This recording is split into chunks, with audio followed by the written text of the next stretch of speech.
Hola jóvenes de octavo, espero que se encuentren con mucho ánimo. Ahora vamos a compartir unos aspectos importantes que hay que considerar si vamos a redactar un poema.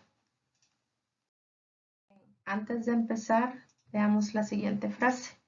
El aire es un ácido que puede hacer más daño en el recipiente en el que se almacena que en cualquier otra cosa en que se vierta.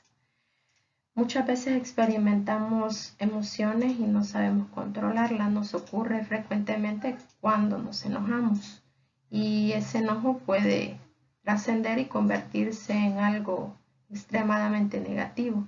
Y lo cierto es que nos daña más a nosotros que a la persona o la situación que generó ese enojo. Así es que tenemos que aprender a controlarnos y manejar las emociones.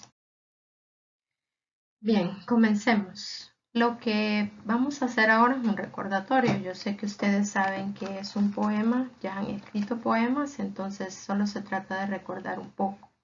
Aquí tenemos el origen de la palabra y lo que nos interesa resaltar en esta parte es que el poema es una creación que tiene que ver con, como dice en la siguiente parte, sentimientos.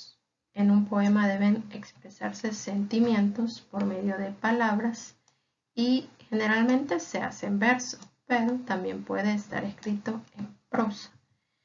Otra definición de poema es una composición literaria, o sea, una creación en la que se manifiesta la belleza por medio de la palabra. Entonces, insistiendo aquí en algo que puede estar escrita en verso, pero también en prosa. Lo que sí es que tenga ritmo. Cadencia significa ritmo. Bien, tenemos aquí un primer ejemplo. Tenemos la rima 21 de Gustavo Adolfo Bécquer, escritor a quien ustedes conocen. Dice la rima: ¿qué es poesía? Dices mientras clavas en mi pupila tu pupila azul. ¿Qué es poesía? Y tú me lo preguntas, poesía eres tú. ¿Qué sentimientos podemos encontrar aquí? Que fue uno de los rasgos que dijimos que un poema debe tener. Pues podríamos decir que hay admiración. Gustavo Adolfo Bécquer, ante la belleza de la mujer a la que amo, la compara con la poesía, la describe como una poesía. Vemos entonces que tiene sentimientos. Otro aspecto es que está escrito en verso. Pero, aunque esté escrito en verso, vemos elementos que son propios de la prosa, como un diálogo. Vemos un diálogo en el siglo indirecto. Gustavo Adolfo Bécquer expresa lo que ella dijo. Me dices que es poesía y yo te digo, poesía eres tú. Entonces, en este texto podemos observar que a pesar de estar en verso, tiene elementos que normalmente encontramos en la prosa. Bien, vamos a ver tres aspectos indispensables para hacer un poema. El primero, ya lo mencionamos, sentimientos, emociones e ideas. Ustedes, que son los emisores en este caso, deberán elegir una temática y sobre ella deberán expresar claramente en el texto sus sentimientos, ideas y emociones.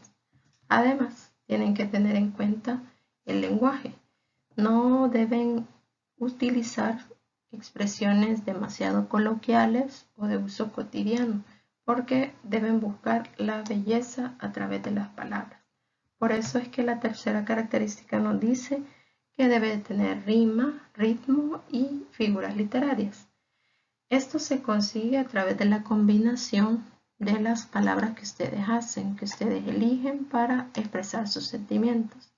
Entonces, como ustedes ya conocen figuras literarias, deben aplicar algunas en su texto. Tenemos otro ejemplo, ahora de Alfredo Espino, El nido. Es porque un pajarito de la montaña ha hecho en el hueco de un árbol su nido matinal, que el árbol amanece con música en el pecho, como si tuviera corazón musical. Si el dulce pajarito por entre el hueco asoma, para beber rocío, para beber aroma, el árbol de la sierra me da la sensación de que se le ha salido cantando el corazón. Aquí podemos ver que el texto tiene rima: hecho, pecho, matinal, musical. En la otra estrofa también tenemos asoma, aroma, sensación, corazón. Entonces evidenciamos que tiene rima. La rima hace que el texto tenga ritmo o cadencia, como decía al principio. Recordemos también que cada uno de estos renglones que vemos aquí son versos. En este caso, Alfredo Espino en su poema tiene 8 versos divididos en 2 estrofas. Por otra parte, podemos ver que Alfredo Espino ha usado figuras literarias. Aquí, por ejemplo, para beber rocío, para beber aroma, es un paralelismo. También tenemos símil, donde dice el árbol amanece con música en el pecho, como si tuviera corazón musical. Quiere decir que el nido es un texto en el que se aplican las 3 características: expresión de sentimientos. Alfredo Espino expresa su admiración ante la belleza de la naturaleza, en este caso, un pájaro que canta en un nido. También tenemos el uso de figuras literarias como las que mencionamos y seguramente ustedes pueden encontrar otras. Y también el uso de un lenguaje estético, porque al utilizar figuras literarias queda evidenciado que no hemos usado un lenguaje cotidiano. Leamos otro ejemplo. Manuel Machado, la copla. Hasta que el pueblo las canta, las coplas, coplas no son, y cuando las canta el pueblo, ya nadie sabe el autor. Tal es la gloria, Guillén, de los que escriben cantares, oír decir a la gente que no los ha escrito nadie. Procura tú que tus coplas vayan al pueblo a parar, aunque dejen de ser tuyas para ser de los demás.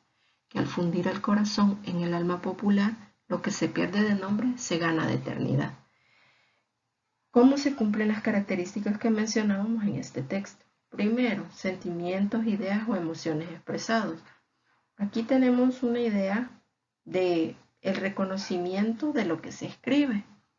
Eso es lo que expresa Manuel Machado a Nicolás Guillén. Le dice que sin importar que la gente no sepa que ellos han escrito algo, si la gente sabe lo que escribieron, siguen siendo igual de relevantes.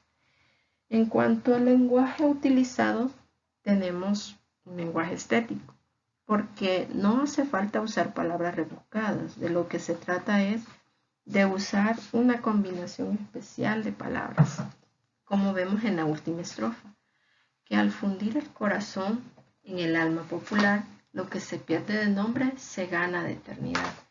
Todo esto para decir que seguirán viviendo en la mente, en el corazón de las personas que conocen lo que escribieron. Entonces, sin usar palabras rebuscadas, tenemos aquí un ejemplo de lenguaje estético. Belleza en las palabras. Por último, tenemos figuras literarias. Este autor ha usado bastante el hipérbaton, el cambio de orden en las palabras, como cuando dice que no las ha escrito nadie. Habitualmente sería, si decimos sujeto predicado, que nadie las ha escrito. O también en el caso de vayan al pueblo a parar. Vayan a parar al pueblo. Eso sería en cuanto a las figuras literarias. En cuanto a la rima, no hay una rima consonante como en el poema anterior, porque no se repiten vocales y consonantes, pero tiene rima asonante, es decir, que se repiten solo vocales, como en son, pueblo y autor, se repite la vocal O. En Guillén, cantares, gente y nadie, se repite la vocal E. En coplas, parar, tuyas y demás, se repite la vocal A al final de los versos. Entonces tenemos una rima asonante.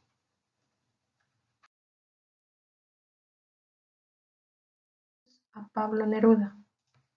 Dice el texto: me peina el viento los cabellos como una mano maternal, abro la puerta del recuerdo y el pensamiento se me va. Son otras voces las que llevo, es de otros labios mi cantar. Hasta mi gruta de recuerdos tiene una extraña claridad. Frutos de tierras extranjeras, olas de otro mar, amores de otros hombres, penas que no me atrevo a recordar, y el viento que me peina como una mano maternal. Si analizamos un poco los textos que hemos venido leyendo, podemos concluir que los poemas no tienen una temática definida. Ustedes, a la hora de elegir sobre qué escribirán, tienen muchas posibilidades.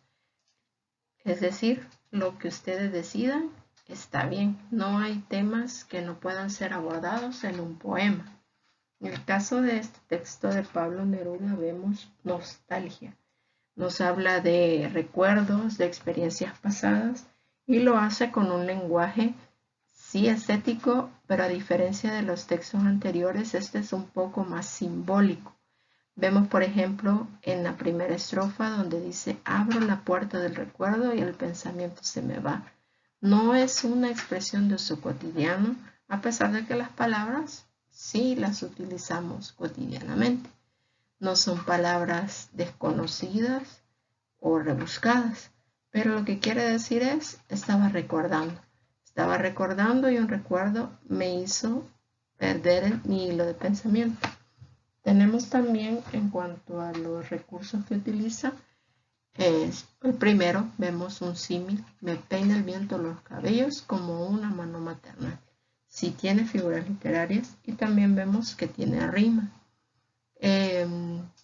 No es una rima consonante completamente, pero en algunos casos puede llegar a serlo, como por ejemplo en donde dice cantar, claridad, vemos que las palabras sí tienen musicalidad, como en extranjeras, penas, mar, recordar, sí se repiten vocales y consonantes, entonces hay una mezcla de sonidos que se repiten que le da ritmo al texto. Vamos al último ejemplo, ahora con Roque Dalton. Yo, como tú, amo el amor, la vida, el dulce encanto de las cosas, el paisaje celeste de los días de enero. También mi sangre bulle y río por los ojos que han conocido el brote de las lágrimas. Creo que el mundo es bello, que la poesía es como el pan de todos, y que mis venas no terminan en mí, sino en la sangre unánime de los que luchan por la vida, el amor, las cosas, el paisaje y el pan, la poesía de todos. En este poema podríamos decir que una de las ideas o sentimientos expuestos o desarrollados es el amor por la vida, el amor por las pequeñas cosas, el amor por la poesía. Roque Dalton se expresa identificándose con los que, así como él, luchan por la vida. Tenemos un lenguaje estético, claramente lo podemos ver en el sentido de que las expresiones son muy originales. Roque Dalton nos dice en la estrofa última, por ejemplo, mis venas no terminan en mí, sino en la sangre unánime de los que luchan por la vida. Hay una identificación que se manifiesta en, así como los que luchan por la vida, yo también lo hago y mis venas, la sangre que corre por ellas, lo deja en claro. También tenemos uso de figuras literarias, podemos ver símil y elipsis, donde dice, creo que el mundo es bello, que la poesía es como el pan. Ahí hay un símil. Y donde dice de todos, porque ha omitido que la poesía es de todos. Entonces, también encontramos sinastroísmo y paralelismo en el amor, las cosas, el paisaje y el pan. Hay una enumeración y también tenemos repetición de estructuras gramaticales. Para finalizar, podemos decir entonces que la poesía es expresión de sentimientos, es uso de palabras que hacen más bello el mensaje y hay recursos de los que ustedes pueden valerse, como la rima. Como pueden ver en este caso, Roque Dalton no ha usado rima. Vemos versos largos, versos cortos, distintos a los que teníamos en los poemas anteriores, pero sigue siendo poesía. Entonces, este es el final de esta explicación. Si hay alguna duda o consulta, pueden hacérmela llegar a través de los medios que ya conocen.